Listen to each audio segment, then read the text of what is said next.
What is your favorite migration moment so far? One you want the other developers to hear about? One of my favorite moments is when I got to replace 300 lines of Python logic with 30 lines of Polar logic. Amazing. Imperative languages they weren't meant for expressing authorization logic, and they can do it, but they shouldn't. I don't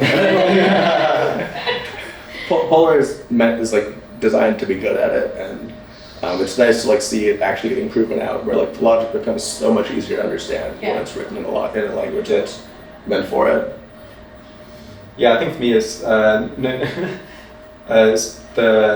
the situation I described earlier, where we had these different angles to sort of query or to support different kinds of logic in the past, and that had we'd have can this user access this resource, what resources can this user read, what users can read this resource, all these different permutations of essentially the same question. When we eventually moved it onto Polar, all of those were expressed in a really succinct way that you could get answers out in all of these different angles, and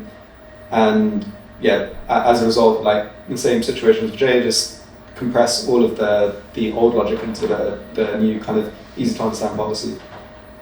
In one of the code bases I migrated, I had a similar thing where there were there's a certain resource that's governed by some logic that's written in Python, and there's an API that lets you request an individual resource, and then there's a thing in the code that does a Boolean check and decides whether to allow it or not. And similarly, there's another API that returns the same resource, but you can get a list of it. And then there's different authorization logic that pieces together similar stuff from the code base and applies a filter to the database query, via an ORM. And I was able to just reuse the same Polar logic across the two of them, one with an authorized check and one with a list filtering local authorization check. And I also can just construct the filters that need to happen. Yeah, I think it's nice when you can replace a bunch of the legacy code. I think in this situation I'm dealing with, where the code doesn't exist yet, one of the things that has been helpful is that process of abstracting things out and saying, okay, this is what I think the chain of proof is, the authorization model is. I imagine once we actually get to it, we'll be able to do the comparison.